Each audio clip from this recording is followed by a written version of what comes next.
Hey guys, welcome to NDTV. This is Spotlight. I'm Rohit Khilnani. This is a very special episode because we have the biggest Hollywood stars for you on this show. Yes, I've interviewed Ryan Reynolds, I've interviewed Jennifer Aniston, I've interviewed Reese Witherspoon, and all these interviews will be in this very episode. So let's start with Ryan's interview. He stars in Free Guy, which releases in India this week. And also, I'll get you my interview with other members of the cast and director Sean Levy. Take a look. Hi, Rohit. How are you? Good, Ryan. How are you? The last time we met, I asked you this. We discussed this, that your daughter was telling everyone her dad is Deadpool. Then you fixed it by doing Pikachu. Now she will tell everyone that her dad is the Free Guy. You're proud of that one? Yes, actually, I am. She's, yeah, her daddy's dead. When she tells people I'm Deadpool, they don't believe her. When she tells them I'm Pikachu, they think she's crazy. And then Free Guy is much more sensible. I feel like that she's going to get away with that one. Adorable. Hugh Jackman told me that if he could put you through his character, he could put you in a chamber and find out your past. If you could put him in your movie Free Guy, which character would he be? Well, spoiler alert, you know that Hugh Jackman's in this movie. I didn't say that. Okay. I don't mind. I'll give some spoilers away. You know, if he could play anyone else, I think he would probably be a good, he'd be a good Antoine. He'd be a good villain. You know, Taika obviously I think is irreplaceable, but Hugh hasn't played a lot of villains in his life. He's done a few, but this one would be pretty fun, I think. You know, everybody tells me that you think like a producer. Even your director, Sean, told me you think like a producer. What has made you think like a producer always?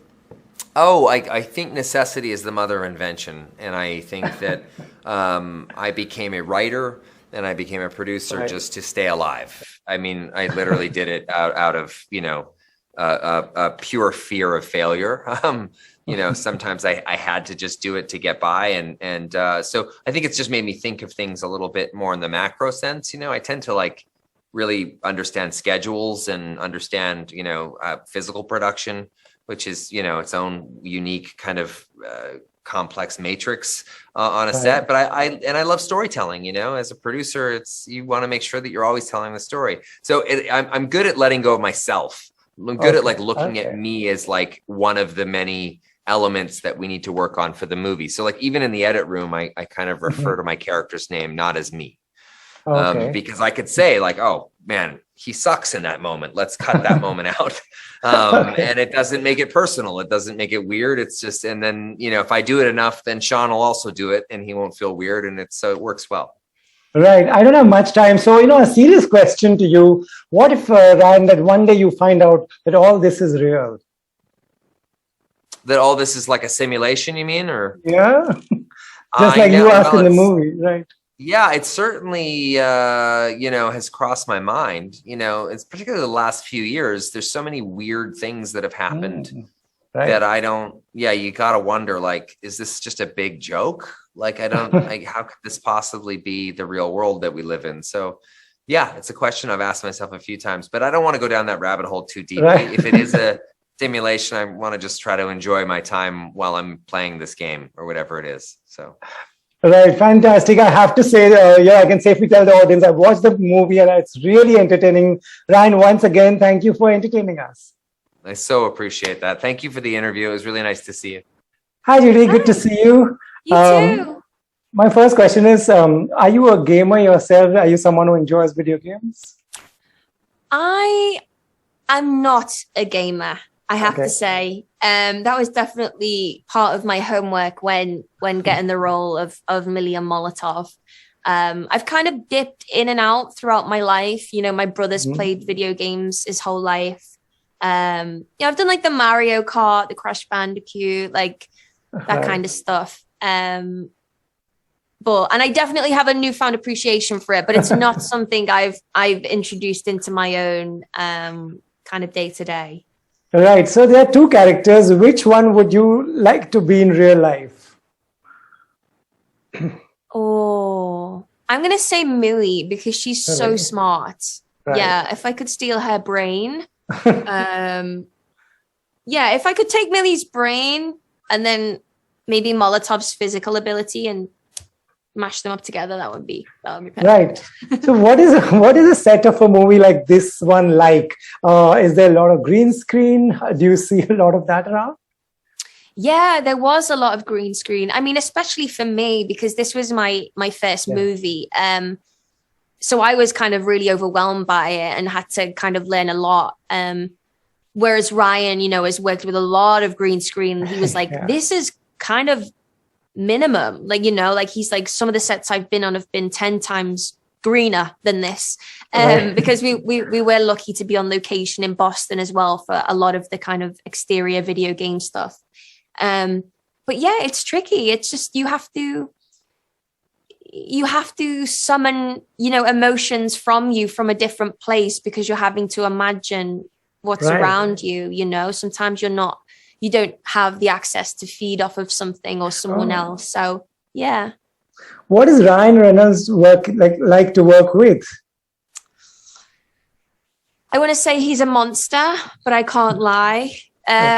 He's lovely. He's everything you think he's going to be and more.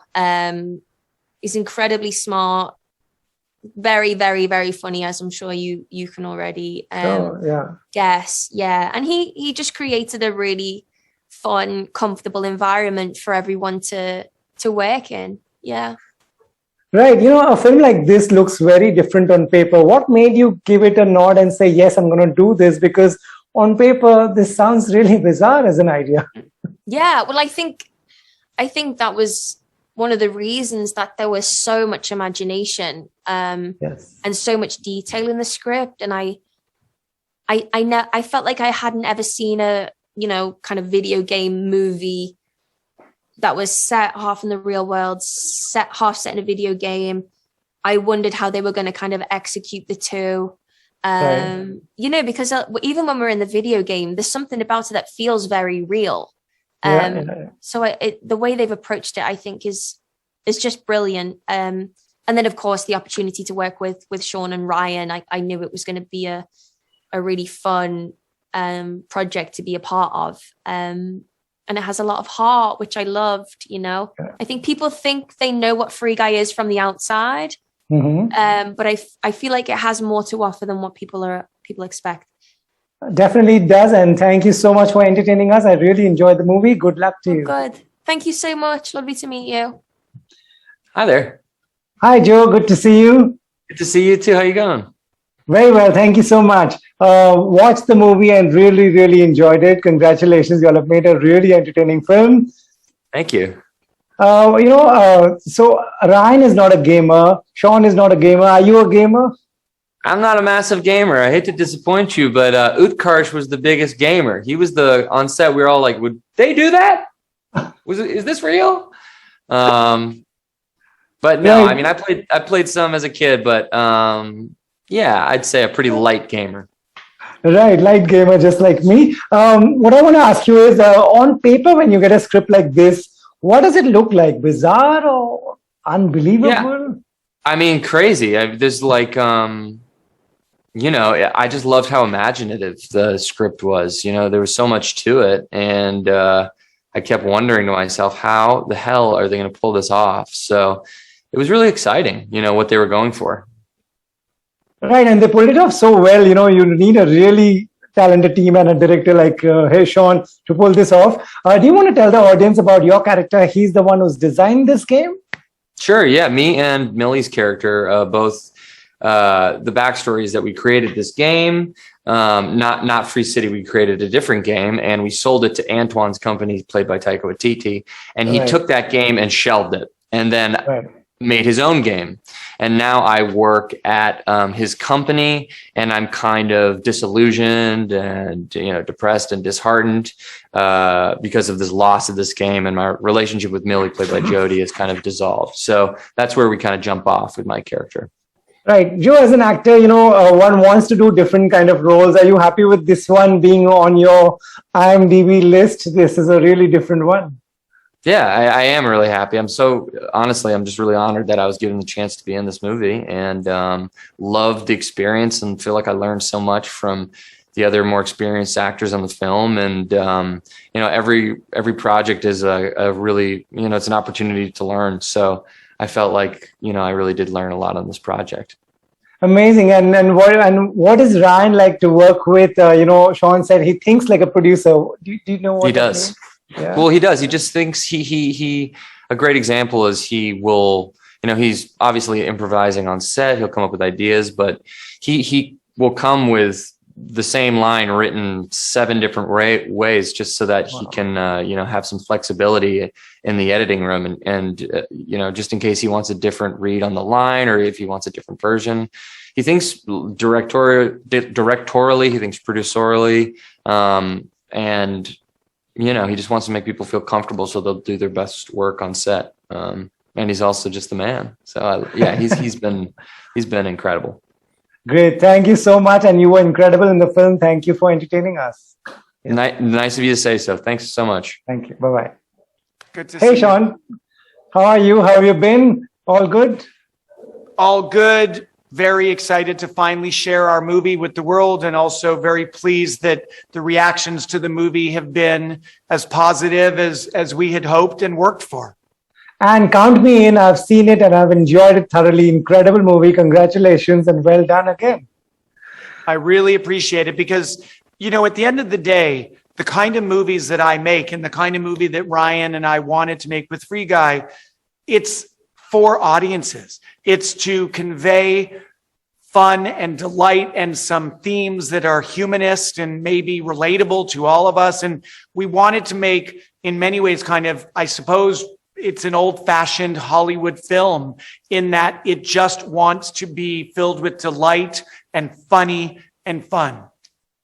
Right. And, so Ryan messaged you this idea or the concept, and that's how this started? He messaged me, and I remember his words because I was with one of my 4 daughters, and I said, look at this. And it literally was from Ryan, and it said, hey, are you free next spring? I think I found our movie. And so we met the next day and we talked about this movie. And I started off by saying, you should know I'm not like some hardcore gamer. And he said, good, I'm not either. Let's take a video game premise, but let's do a new Truman Show. Let's do a humanist movie that has a video game backdrop, but isn't just about video games. Wow. So, can't believe both of you are not gamers and you all have made this incredible movie. How do you want to explain this to the audience? It's a movie with a story of a video game, and that's the life in the movie. How do you want to explain that? Well, I would want audiences to know, certainly if people are watching who are gamers, I want them to know that we went to great efforts to convey gaming culture authentically. But to those who, like me, either are casual gamers or occasional gamers or not at all, this movie doesn't require gaming fluency to be enjoyed. It's in many ways a romantic comedy. It's in many ways a descendant of Truman Show and Edward Scissorhands, in that it's a fantastical premise that has a sweet heart and is romantic, and it's really about the empowerment of the individual and about stepping out of the background and considering the possibility of having an impact on the world and the people around you. Fantastic. And what is it like to work with Ryan? Working with Ryan is a dream. Our mutual friend Hugh Jackman had told me that if I ever worked with Ryan, I would never stop. And it's true. Ryan is so collaborative. And the thing that I'm realizing people don't realize is, yes, he's a movie star. Yes, he's a great actor. He's a brilliant comedian, but he's a true producer. And Ryan and I were really like brothers on this movie, on the script rewrites, on the shooting, on the editing, on the marketing, on the music, every detail. We were in it together, constantly challenging each other. How can it be better? How can it be better? How can it be better? And we really collaborated in all ways with all of our ideas. Amazing. And it looks great on, was it bizarre on paper? Was it bizarre on paper? Right. Yeah. This is a very idiosyncratic, slightly strange movie. But you know what? So was Night at the Museum on paper. So was Stranger Things on paper. So was Arrival on paper. Many of the things that I've worked on, many of the things that I've had the greatest success on are strange on paper. But my job is how to take something strange and make that a strength and not a deficit. Take strangeness and make something unique out of strangeness. That's the beauty of this job. You do that so well. Thank you so much. I really enjoyed your movie. Congratulations once again. Thank you so much. Thanks for the interview. Bye-bye. Thank you. Bye-bye. Time for a short break on the show. Don't go anywhere. On the other side, I have Reese Witherspoon and Jennifer Aniston. Be right back.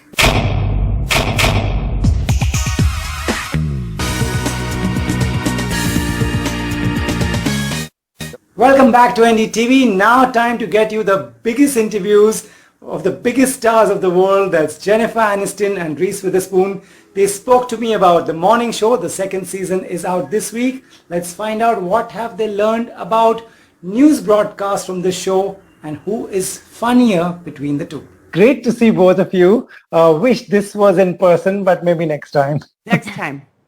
Right. This is going to go on our breakfast news show as well. For everyone in the studio and everywhere watching, can we safely say that after doing 2 seasons, you both have a fair share of understanding of how this morning news works? I think fair share. Yeah, I think I'd say so. Yep. Right. And if you guys were morning show anchors for a morning news, what would be the most difficult part for you? Waking up. Waking up. Okay. It's the easiest part for me to answer. Well, me, probably reading the teleprompter really fast. Yeah. I was going to ask who out of the two of you, according to both of you, would make a better news reader? I don't know. Jen has a great Reader? newscaster voice. You do too. You do too. I've been working on it, babe. It's so good. But that's also apropos for your character because she hadn't been doing what I'd been doing for as long as I had. So it was perfect. But she said she can't read the prompter fast. Can you do that? Can you read the prompter quickly? I'm good at reading the prompter fast, which is shocking but I also get a good read of it beforehand. But then sometimes it does just gotta go back. But you can't do that on live TV, so it's all. We do that all the time. I know. See, we don't. It's kind of crazy, too, to have your face match what you're saying, because you could be saying something about something very sad, but you don't know because you haven't read it ahead of time. Right. It's Right. just that, yeah. That's So, why I think the voice is sort of always a bit the same. You Right. kind of don't allow that much emotion to come into it, because even if it's about sunglasses, it's going to be... What I'm saying. Sorry. Lost the way to finish that thought. Right. So this season has quite a bit of mention of COVID-19. Do you think now going forward, any show we watch, it has to be because it's so a part of all our lives now?